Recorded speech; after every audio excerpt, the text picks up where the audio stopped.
11장 25절부터 32절 말씀까지 함께 보도록 합니다. 로마서 11장 25절부터 32절까지 함께 읽습니다. 형제들아 너희가 스스로 지혜 있다 하면서 이 신비를 너희가 모르기를 내가 원하지 아니하노니 이 신비는 이방인의 충만한 수가 들어오기까지 이스라엘의 결혼을 모순하게 된 것이라. 그리하여 온 이스라엘이 구원을 받으리라 기록된 바 구원자가 시몬에서 오사 야곱에게서 경건하지 않은 것을 돌이키시겠고 내가 그들의 죄를 없이 할 때에 그들에게 이루어질 내 언약이 이것이람과 같으니라. 복음으로 하면 그들이 너희로 말미암아 원수된 자요 택하심으로 하면 조상들로 말미암아 사랑을 입은 자라. 하나님의 은사와 보시면은 후회하심이 없느니라. 너희가 전에는 하나님께 순종하지 아니하더니 이스라엘이 순종하지 아니함으로 이제 긍휼을 입었는지라. 이와 같이 이 사람들이 순종하지 아니하니 이는 너희에게 베푸시는 긍휼로 이제 그들도 긍휼을 얻게 하려 하심이라. 하나님이 모든 사람을 순종하지 아니하는 가운데 가두어두심은 모든 사람에게 긍휼을 베풀려 하심이로다. 아멘.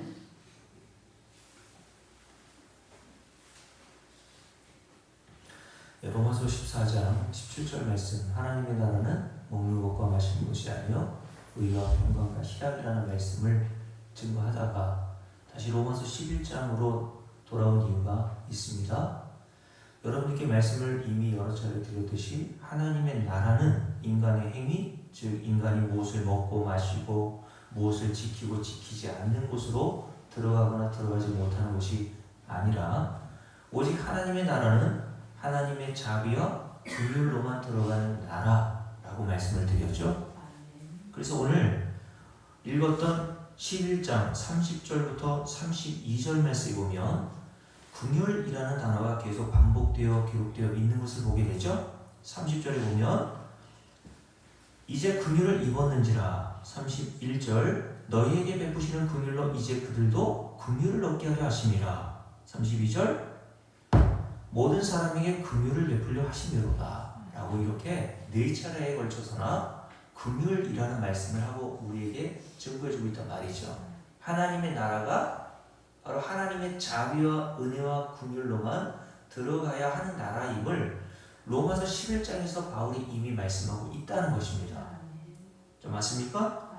자, 이것을 가리켜 25절 말씀에 보면 형제들아, 여기서 형제들이라는 것은 바울은 유대인이었는데 이방인들을 계리주로 여겼는데 로마에 있는 그리스도인들이 이방인들로 구성되어 있는 자들이었거든요. 물론 유대인들도 포함되어 있지만 그런 계리지처럼 여겼던 이방인들을 이제 복음으로 구원을 얻고 난 다음에 바울이 그들을 향해서 뭐라고 부른다고요?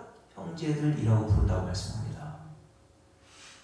그러므로 이 형제들에게 바울이 이렇게 얘기하죠. 너희가 스스로 지혜 있다 하면서 이 신비를 너희가 모르기를 내가 원하지 아니하노니 이 신비는 이방인의 충만한 수가 들어오기까지 이스라엘의 결혼은 우둔하게 된 것이다 라고 말씀합니다. 여기 보면 중요한 단어 두 가지가 나오는데 지혜라고 하는 단어에 동그라미를 쳐놓으시고요.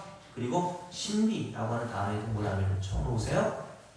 지혜는 여기서 어떤 지혜를 말하냐면 신비를 아는 것을 지혜라고 얘기합니다. 여기서 신비라고 하는 단어는 이전에 성경에 보면 신비라고 표현하지 않고 비밀이라고 표현하고 있습니다. 영어로 secret. 비밀은 뭡니까?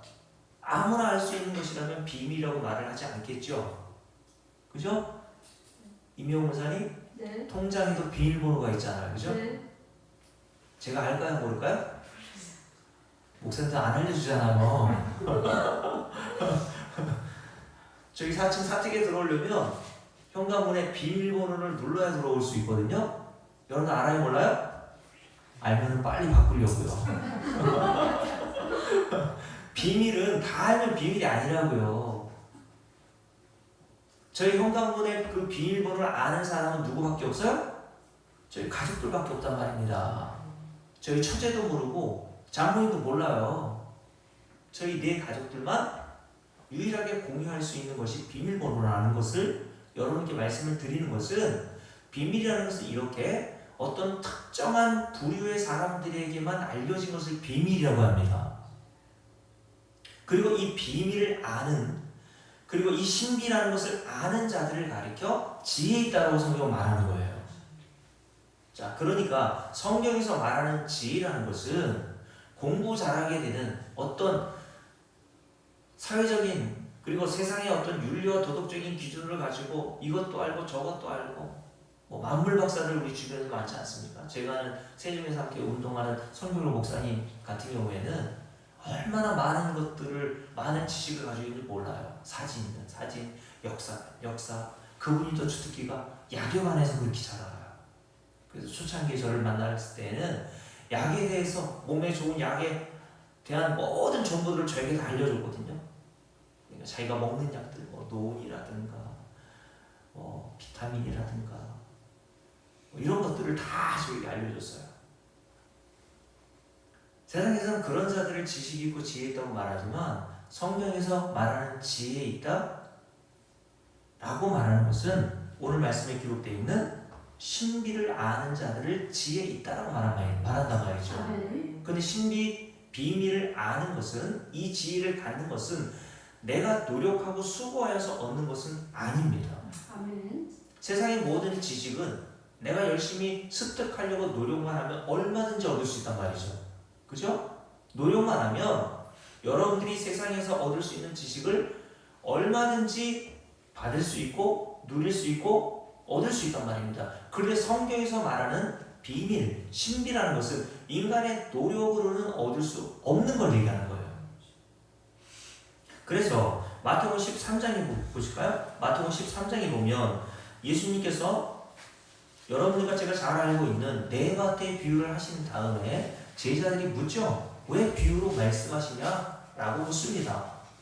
우리가 생각할 때에는 믿지 않는 자들까지 이 비유를 통해서 천국을 잘 알 수 있도록 하셔야 된다는 것이 상식인데 주님께서는 이 제자들의 질문에 이렇게 대답하십니다. 11절 함께 읽습니다. 대답하여 이르시되 천국의 비밀을 아는 것이 너희에게는 어떻게 되었다고요? 허락되었으나 그들에게는 아니 되었으되 물은 있는 자는 받아 넉넉하게 되는데 없는 자는 그 있는 것도 빼앗기리라. 그러므로 내가 그들에게 이렇게 비유로 말하는 이유가 뭡니까? 그들이 보아도 보지 못하며 들어도 듣지 못하며 깨닫지 못함이니라 라고 말하면서 이사야 선지자의 말씀을 인용하여서 설명하시는데, 자 14절 함께 읽습니다. 이사야의 예언이 그들에게 이루어졌으니 일러스되 너희가 듣기는 들어도 깨닫지 못할 것이요 보기는 보아도 알지 못하리라. 그러니까 이 비유, 네 가지 비유를 믿지 않는 자들에게 아무리 얘기해줘도 설명해줘도 이해하거나 깨달을 수 있지 못하다는 말이에요.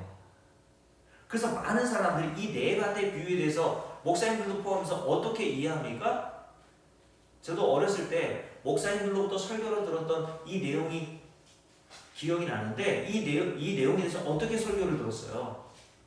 첫 번째 밭 길가밭, 두 번째 밭 돌짝밭, 세 번째 밭 가시떨기밭, 그리고 네 번째 밭 옥토밭. 씨가 다 떨어졌는데 옥토밭에만 열매가 맺더라. 그러니까 뭐 하자고요? 우리가 옥토가 되자 라는 식으로 배웠단 말입니다. 그렇죠? 그래서 30배, 60배, 100배의 결실을 열매를 맺어 하나님을 기쁘시게 하자 라고 오랫동안 배워왔습니다. 이것이 상식적인 이 비유에 대한 설명이라고 생각해왔어요. 그런데 오늘 이 비유의 내용이 그런 내용이 맞습니까? 만약 이런 내용으로 다 예수 믿지 않는 사람들에게 설명해 주세요. 그럼 다 이해한다고요. 근데 주님께서 뭐라고 하셨습니까? 이 비유로 이렇게 말씀하신 이유가 11절 천국의 비밀이라고 하시면서 천국의 비밀은 너희에게는 허락되었지만 그들에게는 아니 되었다라고 말씀하십니다. 그러니까 이 비유가 중요한 것은 천국에 관련된 비밀으로서 하나님께서 택하신 자들에게만 그 비밀을 깨우쳐 주시는 내용으로 우리에게 주셨단 말이에요. 그러니까 네 밭의 비유에서 옥토가 되어 30배, 60배, 100배 열매를 맺어 하나님께 영광을 돌리자는 것은 인간적인 인본주의 사상으로부터 나온 해석이란 말이죠. 왜요? 밭은 스스로 옥토가 될 수 없어요. 그렇지 않아요? 밭이 스스로 옥토가 되어 30배, 60배, 100배 열매를 맺습니까? 저와 여러분은 다 길과 돌짝과 가시떨기와 같은 밭으로서 하나님의 말씀이 들어와도 우리는 보기는 보아도 보지 못하고 듣기는도 깨닫지 못하는 자들이란 말이에요. 아멘. 그 내용을 말씀하시는 거예요 지금. 근데 우리가 어떻게 깨닫게 되었고 어떻게 그 복음의 비밀을 알게 되었느냐? 하나님께서 천국의 비밀을 깨닫고 알게 하시기 위해서 허락하셨기 때문이란 말입니다. 아멘. 그래서 하나님의 이 복음의 말씀은 교회 수십 년 집사가 되고 권사가 되고 장로가 되고 목사가 돼서 아는 게 아니라 하나님께서 그 지혜를 주셔야 아멘. 그 비밀이 깨달아지는 거예요. 아멘.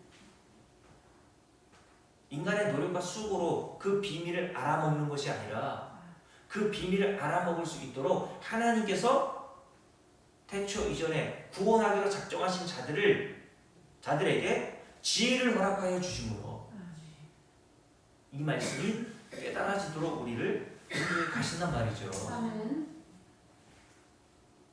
그러니까 저와 여러분이 30배, 60배, 100배의 결실을 맺어 어떤 열매를 맺습니까? 이 열매라는 것도 다 어떻게 해석하냐면 윤리와 도덕적인 것 기준으로 자꾸 열매를 생각해요. 밖으로 나오는 어떤 행위, 예수 이렇게 믿었더니 이렇게 착하게 변화되었더라. 여러분 예수 믿어서 얼마나 착해졌어요? 솔직하게 말해보세요. 얼마나 더 나아졌습니까? 물론 나아지지 않을 수 없어요. 그렇지 않습니까? 진짜 복음이 깨달아지는데 어떻게 내 삶이 조금이라도 변화되지 않을 수가 있나요? 오히려 변화되지 않는 나 자신을 보면서 괴로워하는 게 성도란 말이에요. 그러나 그런 사람들이 볼 수 있는, 사람들이 측정할 수 있는 행위의 어떤 열매를 가지고 측정하는 것이 오늘 말씀에 기록되어 있는 30배, 60배의 결실, 100배의 결실을 맺자라는 식의 의미가 아니란 말입니다. 예수님께서 제자들에게 이런 말씀하셨죠. 너희가 나를 따라오려거든 뭐 하라고 했어요? 자기를 부인하고 자기 십자가를 지고 나를 쫓을 것이라고 그랬지 않습니까? 아멘. 이것도 예수 그리스도를 따르는 제자가 되는 것도 내 마음대로 할 수 있는 것이 아니라고 그랬죠. 허락된 자들만 제자가 되어 예수님을 따른단 말입니다. 아멘. 근데 예수님을 따르는 제자들은 다 자기를 부인하게 돼 있어요. 어떻게 부인하게 되죠? 베드로와 사도 바울을 보면 알아요. 사도 바울이 여러분 잘 알듯이 고린도서 15장에서 나는 모든 사도보다 더 많이 수고했으니까 그저 같으면 자랑했을 거라고요. 복을 골랐을 때 빌립보 3장에서 그가 얼마나 자랑할 것들이 많았습니까? 나는 8일 만에 할례를 받았고 유대인 족속 중에서도 히브리인 중에 히브리인 그리고 베냐민 집은 사울왕이 있었다고 그랬잖아요. 그 탁월한 집안 족속에 소속된 자 그리고 엄한 율법의 학파로서 바리새인으로 살았던 자라고 자랑했단 말이에요. 그리고 율법으로는 흠이 없는 자라고 여기까지 했지요. 근데 성령이 임하고 나니까 바울이 뭐라고 합니까? 모든 사도보다 더 많이 수고했으니까 나에게 상이나 자랑할 게 있다고 한 것이 아니라 내가 한 것이 아니요 오직 하나님의 은혜로 된 것이다. 아멘. 이게 자기 부인이라니까 이게. 아멘. 내가 한 것이 아무것도 없고 하나님의 은혜만을 인정해 드리는 것. 이게 자기 부인인 거예요. 그러니까 여러분들에게 복음이 깨달아지고 그 비밀을 여러분들이 알면 알수록 여러분의 자랑은 사라지고 주일에 말씀을 드렸던 것처럼 하나님의 아들 예수 그리스도를 살해한 저와 여러분이 구원을 얻을 수 있는 것은 오직 하나님 아버지의 자비와 긍휼과 은혜밖에 없음을 깨닫게 되는 거예요. 그것만 의지하고 가는 겁니다. 그걸 성경에서 말하는 자기 부인의 열매라고 합니다. 그래서 바울이 디모데서 1장에서 자기 자신을 가리켜 나는 죄인 중에 괴수라고 얘기한 거예요. 아멘. 이게 성도들에게 맺는 열매입니다, 여러분. 아멘. 이게 성도들이 맺는 열매로서 내가 가면 갈수록 도덕과 윤리적으로 더 나아져요. 다른 사람들은 착해지는 것처럼 보여요. 물론 맞아요. 그게 내 안에 솟구쳐오는 죄악의 그런 본성들이 나오는 것을 바라보면서 여전히 성도는 나는 죄인 중에 괴수가 맞습니다. 그러니 주의 오직 긍휼과 은혜만 내가 바라보고 소망하게 됩니다. 라고 인정하고 살아가는 것이 바로 자기 부인의 열매라니까요. 아멘. 이 열매는 우리가 맺는 열매가 아니에요. 하나님께서 우리를 통해서 맺으시는 열매입니다. 그래서 요한복음 15장에 보면 나는 포도나무요 너희는 가지니. 언제 열매를 맺습니까? 네가 내 안에 내가 네 안에 있으면. 가지가 포도나무에 붙어있기만 하면, 예수 그리스도와 접촉되기만 하면, 연결되어 있기만 하면 예수 그리스도가 주시는 진액을 통해서 그 가지는 자기의 노력과 힘씀이 아니라 저절로 열매가 맺는다고 했어요. 그러니까 가지가 내가 열매를 맺었다고 해서 자랑할 게 없단 말이에요. 아멘. 그래서 뭐라고 말씀하시냐면 로마서 11장을 볼게요. 다시 로마서 11장에 보면 바울이 이렇게 얘기했죠. 로마서 11장 16절 함께 했습니다. 제사는 처음 익은 곡식가루가 거룩한즉 떡덩이도 그러하고 뿌리가 거룩한즉 가지도 그러하니라. 또한 가지 얼마가 꺾이었는데 돌감람나무인 네가, 저 여러분이 어떤 나무? 돌감람나무였단 말입니다. 돌감람나무에서는 가지에서 뭐만 열려요? 돌감람나무에 떨고 맛없고 신 뱉어버릴 수밖에 없는 그런 열매만 맺는단 말이에요. 그죠? 근데 이 돌감람나무인 우리에게서 참 감람나무의 열매가 맺힌단 말입니다. 어떻게? 그 이유가 뒤에 나오죠. 그 돌감람나무인 내가 그들 중에 접붙임이 되어 참 감람나무 뿌리의 진액을 함께 받은 자가 되었은즉. 참 감람나무 예수 그리스도. 아멘. 예수 그리스도께서 공급하시는 그 은혜로 말미암아 우리가 맺을 수 없는 참 감람나무의 열매가 맺힌단 말이에요. 아멘. 그것이 자기 부인의 열매. 아멘. 내가 한 것이 아무것도 없고 오직 하나님의 은혜로 된 것입니다. 나는 죄인 중에 괴수입니다. 점점 가면 갈수록 어린아이 같이 낮아지는 거예요. 이건 인간의 본성으로는 안 나온다니까요. 우리 스스로 옥토가 되는 게 아니라 하나님의 농부 되신 하나님께서 우리의 이 길가밭과 같고 가시떨기나무 밭과 같고 돌짝으로 가득한 밭과 같은 우리의 마음을 하나하나 일구셔서 옥토가 되어 하나님 말씀이 떨어지면 그 말씀으로 말미암아 이런 열매를 맺게 하십니다. 그래서 뭐라고 합니까? 18절 그 가지들을 향하여 뭐 하지 말라고요? 자랑하지 말라 이것들아. 아유 저거는 예수 믿은 지 나보다 훨씬 오래됐는데 저게 뭐야 저거. 아유 저거 권사가 돼가지고 장로가 돼가지고 말이야 나보다 못해. 그게 자기 자랑 아닙니까 여러분? 남을 깔아 넘기면서 자기를 높이는 거예요 그게.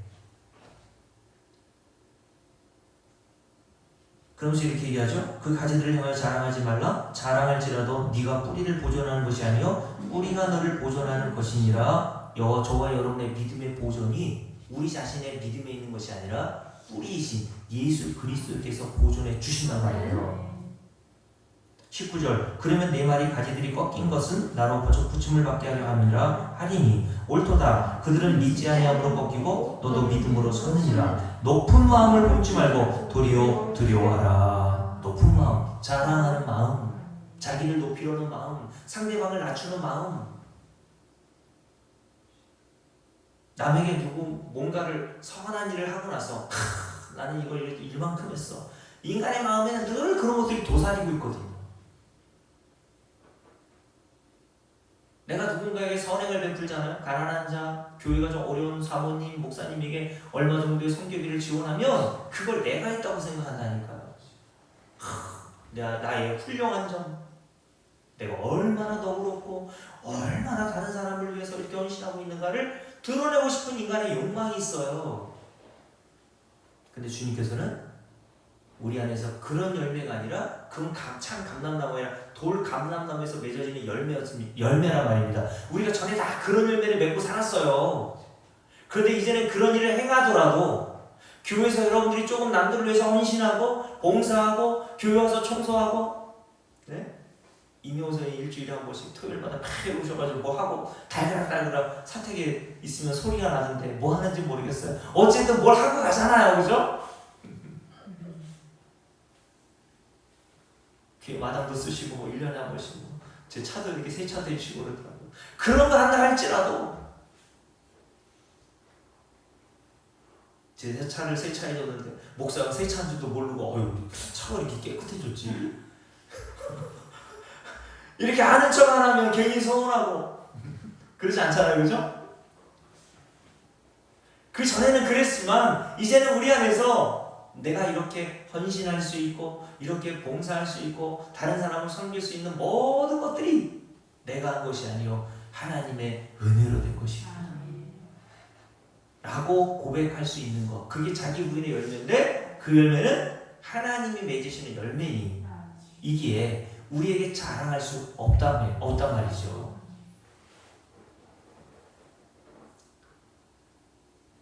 그래서 23절 말씀 볼게요. 23절 함께 읽습니다. 그들도 믿지 아니하는데 머무르지 아니하면 접붙임 받으리니 이는 그들을 접붙이실 능력이 누구에게? 하나님께 있습니다. 하나님께서 예수 그리스도에게 접붙여 주신단 말입니다. 우리 스스로 예수를 믿을 능력이 없단 말이에요. 하나님께서 예수 그리스도에게 접붙여 주심으로 아멘. 우리에게 그런 열매가 나오게 된다는 사실을 말씀해 주시는 겁니다. 그러면서 24절 말씀을 볼게요. 네가 원 돌 감람나무에서 찍힘을 받고 본성을 거슬러 그랬어요. 인간의 본성을 거슬러, 인간의 본성, 돌 감람나무 같은 그 본성, 자기 자랑, 자기 사랑, 이런 것밖에 나올 수 없는 우리의 본성이잖아요, 그게. 근데 가끔씩 참 감람나무의 열매가 맺힐 때가 있죠. 가끔, 아주 가끔. 그죠? 전에는 나를 위해서만 돈을 사용하고 나를 위해서만 내 새끼들을 위해서만 돈 10,000원 한 장 쓰기를 그렇게 인색하게 했던 내 안에서, 예? 농사 지어도 뭐 남한테 나눠주지 않고 그냥 자기 창고에 막 가득가득히 쌓아두고 살았던 우리의 그 본성, 그 본성을 하나님께서 거스르게 하십니다. 거슬러 어떻게 돼요? 좋은 감람나무의 접붙임을 받았으니 원가지인 이 사람들이 얼마나 더 자기 감람나무의 접붙이심을 받으랴. 본성을 거슬러 참 감람나무 열매가 맺히도록 하나님이 하신다는 겁니다. 이게 하나님의 능력인 거예요. 아멘. 맞습니까? 내 능력이 아니라 그 위에 뭐라고 되어 있다고요? 이는 그들을 접붙이실 능력이 하나님께 있음이라고 했잖아요. 아, 나는 이런 본성이 아닌데 어떻게 내 안에서 이런 게 나오지? 저도 깜짝깜짝 놀란 때가 이거 설교하다가 어떤 걸 놀랐냐면, 야, 내가 이거 어떻게 알았지? 목사님께서 그런 때가 있어요. 야, 내가 이 본문을 가지고 지금 설교할 때 설교 원고에는 없는 말들이 막 나올 때가 있다니까요. 그러면 제가 오히려 전에는 대견하게 생각했죠. 어우, 이건 절 괜찮은 사람인데 이거 어떻게 알았지 이건 절? 그러다가도 다시 나의 본성을 거슬러 모든 것들이 다 하나님의 은혜입니다라고 고백하게 하시는 거예요. 그게 네 능력이 아니라는 것을 하나님이 깨닫게 하신단 말이죠. 이것이 하나님께서 비밀로 붙여주신 것인데 성도들에게 그 비밀을 알아먹을 수 있는 지혜를 허락하셔서 이런 열매가 하나님께서 맺히게 하신단 말이에요. 맞습니까? 그러니까 우리 안에서 어떤 열매가 맺는다 하더라도, 사람들에게 칭송을 받고 높임을 받는 열매가 맺는다 하더라도 우리에게 주목하게 하면 안 돼요. 아멘. 그래서 베드로가 사도행전 3장에 보면 나면서부터 안진뱅이를 일으키는 기적을 행하고 사람들이 그 베드로에게 몰려들자 베드로가 전과 같았으면 어떻게 했을까요? 와, 나 이런 사람이야. 예수님 3년 6개월 동안 따라했던 수제자니까 이런 일이 나오는 거야. 와 보라. 요즘에 시인 집회하면 뭐 광고하잖아요. 무슨 병 무슨 병 무슨 병.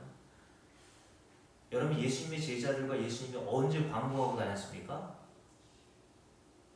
그때그때마다 하나님 주시는 능력을 행했을 뿐인 거예요. 그때 이렇게 사람들이 많이 몰려 베드로에게 왔을 때 베드로가 한 말이 뭡니까? 이 일을 왜 우리가 한 것처럼 우리를 주목하느냐. 이게 자기 부인이란 말입니다. 아멘. 우리를 주목하지 말고 너희가 생명의 주를 살해한 그 예수, 생명의 주로 이 땅에 오신 그 예수를 주목하라고 얘기했어요. 아멘. 이 사람을 낫게 한 이는 내가 아니라 예수 그리스도를 믿는 믿음이 그를 낫게 하였다고 얘기했습니다. 이게 자기 부인 아니고 뭡니까? 아멘. 이런 열매가 맺히는 거예요. 베드로에게도 바울에게도 성령이 임하니까 이런 열매들이 그들에게 맺히더란 말입니다.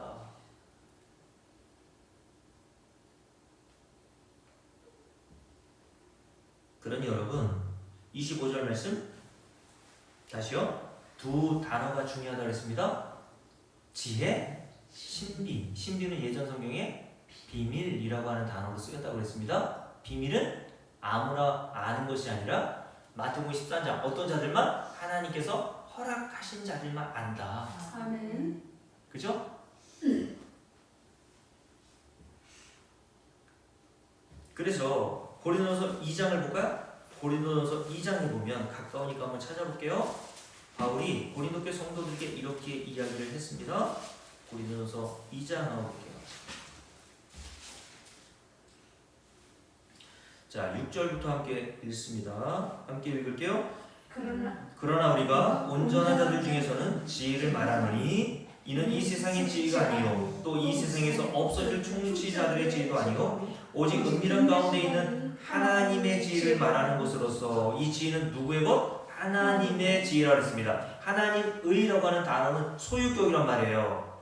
그러니까 이 지혜의 소유권은 하나님께 있단 말입니다. 우리에게는 없어요. 아멘. 그러니까 지혜를 소유하고 계신 하나님이 그 지혜를 저와 여러분에게 주실 때에만 천국의 비밀, 신비를 알아볼 수 있단 말이에요. 아멘. 그 얘기를 하는 거예요. 그래서 함께 다시 7절 오직 은밀한 가운데 있는 하나님의 지혜를 말하는 것으로서 곧 감추어졌던 것인데 비밀이니까 당연히 감추어졌겠죠. 그죠? 아멘. 감추어졌던 것인데 하나님이 우리의 영광을 위하여 만세전에 미리 정하신 것이라. 하나님의 비밀은 만세전에 이 세상이 창조되기 이전에 이미 하나님께서 준비해놓고 감추어 두셨단 말입니다. 아멘. 그러니까 십자가 사건은 아담과 하와가 선악과를 먹었을 때 하나님께서 생각해내신 게 아니에요. 아멘. 아담과 하와가 창조되기 훨씬 이전부터 하나님께서 예수 그리스도의 십자가의 사건을 미리 준비해 두셨다는 말입니다. 그럼 반드시 선악과 사건이 일어나야 합니까? 안 일어나야 합니까? 일어나야 하는 거예요. 그러면서 이렇게 얘기하죠.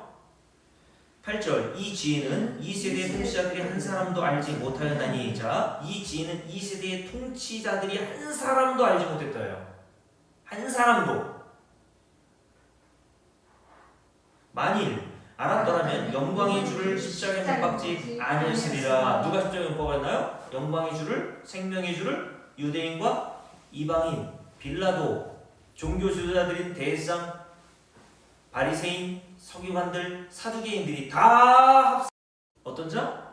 하나님을 사랑하는 자들이란 말입니다. 이런 자들을 위하여 예비하신 모든 것은 눈으로 보지 못하고 귀로 듣지 못하고 사람의 마음으로 생각하지도 못하였다 함과 같으니라. 어떤 목사님은 이 내용을 가지고 전에 한번 이야기를 드렸죠. 교회 이름을 뭘로 정할까? 근데 이 구절이 딱 떠오르더래요. 눈으로 보지 못하고 귀로 듣지 못하고 사람의 마음으로 또 생각하지 못했던 교회. 아, 꿈의 교회구나. 꿈에서나 맛볼 수 있고 꿈에서나 생각할 수 있는 그 교회. 상상 이상의 그 교회. 그게 꿈의 교회 아닙니까? 대전에 있는 제가 아는 목사님 교회 이름 보니까 거기는 더 멋있는 이름이더라고요. 저 농담인 줄 알았어요. 근데 교회 이름 보니까 진짜 그게 교회 이름이에요. 감리교인데 바로 그 교회. 교회 이름이 바로 그 교회예요. 그래서 참 기가 막히지 않습니까? 교회 이름도 바로 그 교회. 야, 제가 지금 그랬어요. 바로 그 교회. 근데 여러분, 오늘 말씀이 그런 내용을 말하는 게 아니란 말이죠. 10절 함께 읽습니다. 오직 하나님이 성령으로 이것을 우리에게 보이셨으니 성령은 모든 것 곧 하나님의 깊은 것까지도 통달하시느니라. 아멘. 자, 그 윗부분 6절의 말씀과 7절 말씀 그리고 8절 말씀과 이 부분이 딱 연결되는 거예요. 네? 만세전에 하나님께서 미리 정하여 주시고 감추어 두신 그 하나님의 지혜를 무엇을 통해서 우리에게 보이셨다고요? 성령으로 이것을 우리에게 보이셨나니. 아멘. 성령은 모든 것과 하나님의 깊은 것까지도 통달하시느니라. 아멘. 그러니까 무슨 말이죠? 복음을 알려면 반드시 성령이 임해야 된다는 거예요. 아멘. 하나님께서 보내주시는 성령이 우리 안에 오셔서 이 지혜의 말씀을 깨닫게 하시지 않는 이상 인간은 아무도 자기의 노력으로 예수 그리스도를 복음으로 이해할 수 없어요. 예수 그리스도를 바울이 그래서 그렇게 학자였고 탁월한 두뇌를 가지고 있음에도 불구하고 박해자, 핍박자, 폭행자로 예수님을 그렇게 신성 모독자와 같이 가치 없는 자로 취급한 겁니다. 그래도 바울이 다메섹 도상으로 가다가 성령이 임하자 빌립보 3장에 예수를 뭐라고 했습니까? 예수 위에 모든 이 세상의 것들을 배설물이라고 했어요. 아멘. 여러분 놀라운 일 아닙니까? 아멘. 이거는요 제가 여러분들에게 예수는 이런 분이세요 히브리서 7장에서 얼마나 높은 분인가를 생각해보라고 하셨던 분이시고 천사보다도 가치 있고 훨씬 뛰어나신 분이라고 얘기했고 아브라함에게 복을 빈 자로서 이 세상 천지 만물을 창조하시기 전부터 계신 분이라고 제가 여러분들에게 아무리 얘기해줘도요 머리로는 이해하지 머리로는 듣고 그런 분이셔서 이해할 수 있지만 깨닫게 하지는 못한단 말입니다. 여러분들이 참으로 예수 그리스도를 그런 분으로 깨달았다면 진짜 알았다면 내가 그 예수를 얼마나 허접한 대상으로 가치 없게 대했는지를 깨닫고 애통과 탄식이 나와야 돼요. 아멘. 어떤 정도로요? 시드가서 12장 마치 어미가 독자를 잃은 것처럼 장자를 잃은 것처럼 통곡하며 탄식하며 애통하리라 라고 얘기했어요. 어떤 영이 임하면요? 은혜를 구하는 영, 용서를 비는 영, 그게 성령이잖아요. 아멘.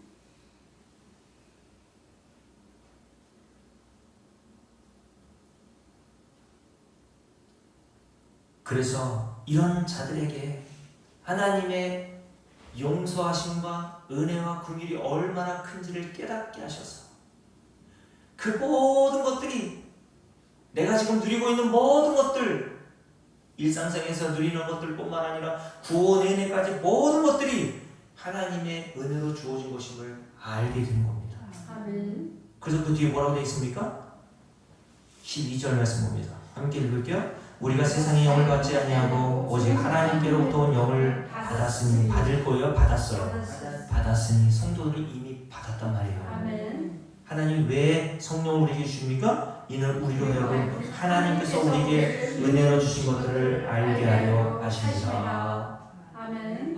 성령이 우리에게 오시면 모든 것들이 다 하나님의 은혜인 줄을 알게 하시는 거구나. 그래서 바울이 고린도서 15장에서 내가 모든 사도보다 더 많이 수고했지만 이것은 내가 한 것이 아니요 하나님의 은혜로 된 것이다 라고 하는 말을 한 것은 그가 성령이 임했기 때문인 거예요.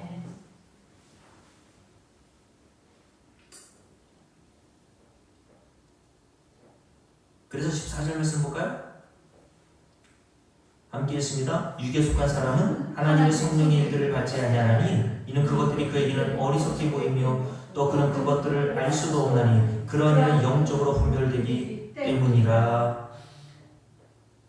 그것들을 알 수도 없고 그들에게는 어리석게 보인단 말이죠. 뭐가요? 예수 그리스도가. 그래서 베드로전서 2장에 보면 믿는 너희에게 예수는 보배이나. 아멘. 맞습니까? 아멘. 믿지 않는 자들에게는 건축자들이 버린 돌처럼 하찮고 가치 없게 여기게 될 거라고 얘기했어요.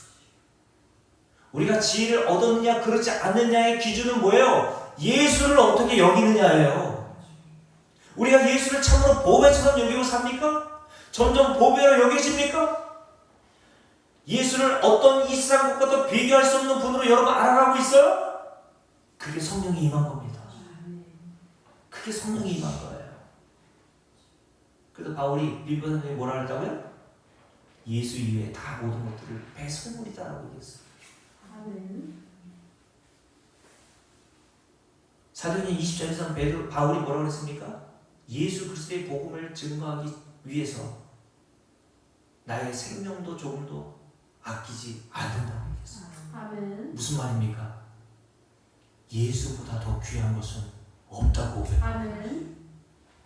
여러분 이런 고백이 정말 우리의 고백이 되기를 바랍니다. 아멘.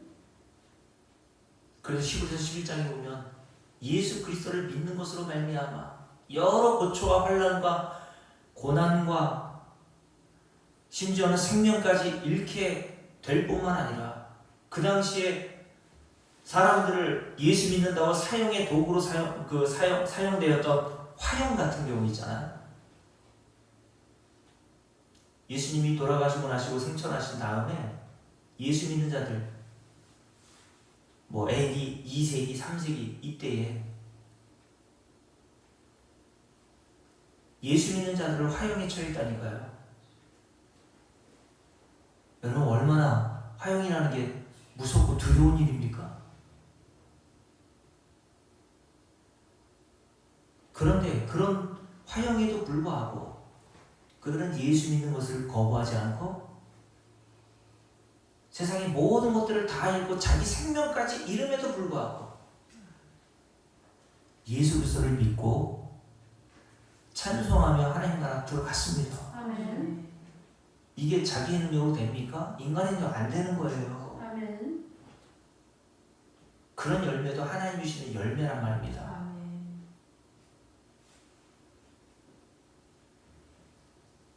이것이 참으로 예수 그리스도를 아는 자들에게서 나오는 모습입니다. 예수를 알면 사랑하지 않을 수가 없어요. 요즘에 제가 읽고 있는 그 토마스 브룩스라고 하는 분이 쓴 책인데 전에 주일에 한번 소개시켜드렸죠. 확신, 지상에서 누리는 천국이라는 아주 두꺼운 책이거든요. 수백 년에 쓴 책이에요. 근데 거기에 그런 내용이 기록되어 있더라고요. 예수 그리스도를 아는 사람 치고 예수 그리스도를 사랑하지 않은 사람이 없다. 즉 반대로 말하면 예수 그리스도를 사랑하지 않는다는 것은 예수 그리스도를 모르는 것이다. 그러니까 여러분들 예수 그리스도를 사랑하는 것은 여러분 예수 그리스도를 위해서 희생하십시오, 사랑하십시오, 순교하십시오 라고 해서 되는 게 아니라 예수 그리스도를 아는 것에서부터 시작되는 거예요. 그래서 베드로가 베드로전서 1장에서 뭐라고 했습니까? 예수 그리스도를 알기에 게으르지 말라고 얘기했다. 아멘. 여러분들 예수 그리스도를 진짜 여러분들이 성경에서 말하고 있는 그분의 은혜와 자비와 사랑이 어떠한지를 성령을 통해서 여러분들이 조금씩 더 깨달아가고 알아가잖아요. 여러분은 예수 그리스도를 사랑하지 않을래야 않을 수가 없어요. 여러분의 죄가 무엇이고 죄인 중에 괴수임을 여러분들이 깨닫잖아요. 그 죄를 용서하시기 위해서 십자가에 달리신 예수 그리스도의 그 놀라운 은혜를 여러분들이 아는 순간 그 예수 그리스도를 위해서 살고 싶은 갈망이 나오지 않을 수가 없다니까요. 아멘. 그래서 누가복음 7장에 보면 죄 많은 여인, 그 많은 창녀로 정말 죄인의 대명사라고 불리는 그 여인이 바리새인이 잔치를 벌였을 때 예수님을 초대해서 잔치를 벌이고 있었을 때 그 여인이 주님의 뒤에 와가지고 주님의 머리에 향유를 붓고 자기 머리털로 예수님의 발을 씻으면서 눈물 콧물이 되어서 주님을 그렇게 대접해 드렸을 때 바리새인이었던 시몬이 뭐라고 생각했습니까? 예수님은 선지자라고 하더니 저 년이 어떤 년인지 모르나 봐. 어떻게 저 창녀 같은 년을 저렇게 그냥 하도록 내버려 둘 수 있을까? 어떻게 저런 년하고 가까이 할 수 있을까? 라고 그렇게 생각할 때 주님은 그 생각마저 아시고 그 시몬에게 어떤 비유를 드십니까? 시몬아, 500데나리온 빚진 자하고 50데나리온 빚진 자가 있어. 지금으로 말하면 5천만 원 빚진 자하고 50만 원 빚진 자가 있어. 이금희 원사님은 5천만 원 저에게 빚을 졌고 이미호 원사님은 50만 원 빚을 졌어요. 근데 주인인 제가 이금희 원사님이 빚진 5천만 원, 이미호 원사님이 빚진 50만 원을 다 탕감해 준 거예요. 갚지 않아도 됩니다. 어렵잖아요, 형편. 빚 문서 다 찢어가지고 휴지통에 탁 넣었습니다. 그때 주님께서 바리새인이었던 시몬에게 물었어요. 시몬아, 둘 중에 누가 그 주인을 더 사랑하겠느냐? 그때 시몬이 뭐라고 했습니까? 더 많이 탕감받은 자입니다. 그렇지 않겠어요? 이금희 권사님? 내가 갚을 능력도 없고 근데 엄청난 빚을 졌어요. 5천만 원. 빚지면은요 그 빚쟁이들이 쫓아와가지고 그냥 그죠? 잠을 못 이룬다니까요. 근데 이미호 권사님은 50만 원 빚을 진 거예요. 그럼 둘 중에 저에게 누가 더 감사하고 누가 더 저를 사랑할까요? 제가요. 그렇죠?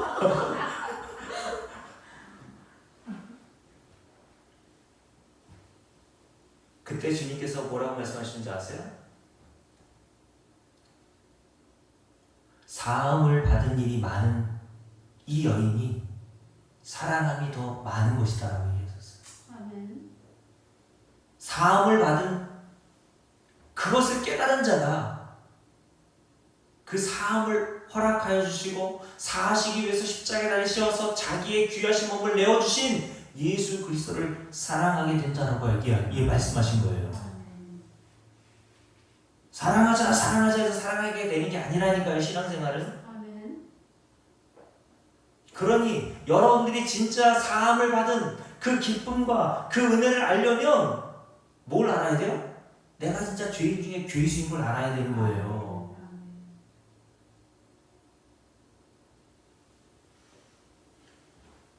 그 죄인 중에 괴수인 저와 여러분을 위해서 사랑만을 받을 만한 건덕지도 없고 오히려 원수와 같이 여기셔야 마땅한 저와 여러분을 사랑하여 주시고 자기 아들로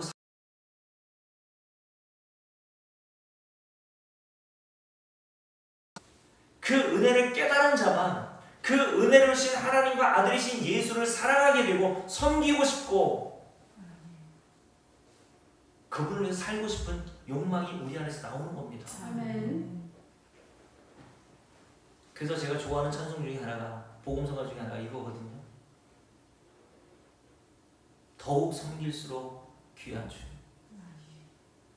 주 내 맘에 오신 후에 날 주장하시고 더욱 섬길수록 귀한 주님.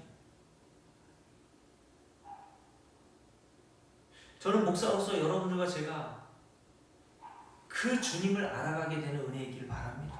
아멘. 더욱 섬길수록 귀한 주님을 여러분들은 하나님 나라 가면 진짜 그걸 깨닫게 될 거예요. 야, 내가 이런 영광 받으시고 섬기면 섬길수록 더 귀한 주님을 내가 세상에서는 이런 정도로 대접하다니 여러분들은 깨닫고 탄식하게 될 겁니다. 성도들은 이 땅에서부터 그걸 깨달아 먹는 거예요. 그래서 여러분, 저는 우리 자녀들을 바라보면서 다른 게 안타까운 게 아니라 정말 섬길수록 귀한 내가 섬기는 우리 주님을 우리 자녀들이 아직 모르고 있는 것 같아서 참 마음이 아파요. 여러분도 여러분의 자녀를 보거나 여러분의 형제들을 보면 그런 마음이 있나요?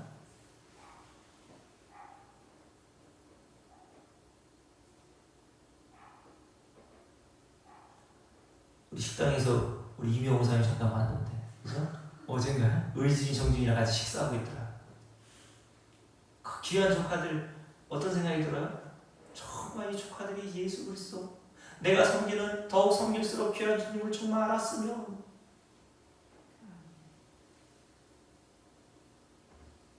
그게 바로 복음 증거하는 동기가 되는 겁니다, 여러분. 그게 원인이 되는 거예요.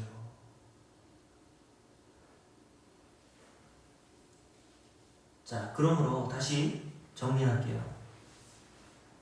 13절 말씀 함께 읽습니다. 우리가 이것을 말하거니와 사람의 지혜가 가르친 말로 아니하고 오직이었습니다. 오직 유일하다는 거예요. 성령께서 가르치신 것으로 하니. 그러니까 이 지혜는 성령께서 가르쳐 주셔야 지혜를 얻게 되는 거예요. 아멘. 이 비밀과 이 신비는 성령께서 가르쳐 주셔야 깨닫게 되는 거예요. 영적인 일은 영적으로 분별하느니라. 그러나 육에 속한 사람은 한 사람도 그것을 알지 못한다. 아무리 똑똑한 자라도. 그래서 요한복음 3장에 보면 그 바리새인이었고 유대인 관리였고 유대인의 스승이었던 교사였던 니고데모가 예수님의 말씀을 하나도 못 알아듣잖아. 야, 하나님 나라 들어가려면, 하나님 나라 보려면 사람이 거듭나야 돼. 물과 성령으로 거듭나지 않고는 하나님 나라 못 들어가. 그랬더니 니고데모가 뭐라고 묻습니까? 이렇게 늙었는데 어떻게 엄마 뱃속에 다 들었다 나와요? 그랬더니 주님께서 말씀하시기를, 이야, 너는 유대인 교사인데 그것도 못 알아들어? 땅의 일을 말하는데도 니들이 못 알아듣는데 하늘의 일을 말하면 알아듣겠느냐? 이게 인간의 수준이란 거예요. 우리는 못 알아듣는 게 맞아요. 근데 알아들어요. 성령께서 우리 안에서 가르치고 계신 거예요. 제가 증거하는 이 말씀들을 다 이해하거나 다 기억하지 못하겠죠. 괜찮아요. 읽으면서 그렇죠. 다 이해하거나 다 알아듣지 못하잖아요. 근데 성령께서 우리 안에서 일하고 계신단 말이에요. 아멘. 콩나물도 물 주면 다 밑으로 빠져나가요. 근데 콩나물이 일주일만 돼보세요. 저희 어머니가 싫어해. 겨울에 싫어해. 콩을 이렇게 해가지고 콩나물을 키워서 먹는데 물을 맨날 줘요. 근데 밑으로 다 빠져나가. 저거 뭐 하는 짓인가. 근데 시로 이렇게 뭐 천으로 덮어놓잖아요. 그 천을 이렇게 걷어내니까 콩나물이 그냥 언제 그렇게 자랐대요? 하나님이 우리 안에서 하시는 일이 바로 그런 겁니다. 아멘. 그러니까 내가 다 기억하지 못하고 내가 다 이해하지 못해도 괜찮아요. 한두 가지 알면 되는 겁니다. 하나님께서 그 신비와 비밀을 지금도 우리 안에서 깨닫게 하십니다. 아멘. 어떤 자? 허락된 자들에게만. 아멘. 자, 로마서 11장 잠깐 보고 마칠게요. 오늘 이걸 해야 되는데 시간 순으로 못하고 다음 주에 이어서 하겠습니다. 그러면 25절 비밀, 신비라고 하는 것이 도대체 뭡니까? 신비라고 하는 게 도대체 뭐예요? 하나님이 지혜를 주지 않으면 이 신비를 모른다고 했죠. 한 가지만 잠깐 이야기 드리고 마칠게요. 30절 말씀 보십시오. 함께 읽습니다. 너희가 전에는 하나님께 순종하지 아니하더니. 자, 여기서 너희는 누구겠습니까? 로마에 있는 그리스도인들 얘기하겠죠. 이방인들. 근데 이들은 뭐 하지 못했다고요? 하나님께 순종하지 아니했다는 거예요. 그런데 이스라엘이 순종하지 아니함으로 라고 돼 있어요. 야, 이방인 너희들도 순종하지 않았고 이스라엘 유대인 우리들도 순종하지 않았다고 얘기합니다. 둘 다 순종하지 못했다는 얘기잖아요. 네. 그죠? 네. 근데 유대인이었고 바리새인이었던 바울은 나는 율법에로는 흠이 없다고 생각했으니까 자기는 순종한다고 생각했단 말이에요. 잘못된 생각이었단 말입니다. 아멘. 만약 하나님이신 율법, 10계명을 비롯한 613가지 율법을 다 지켜 순종할 수 있는 능력이 인간에게 있다면 하나님의 궁유는 필요하지 않아요. 아멘. 우리가 하나님의 율법을 순종하지 못하기에 하나님의 긍휼이 필요한 겁니다. 아멘.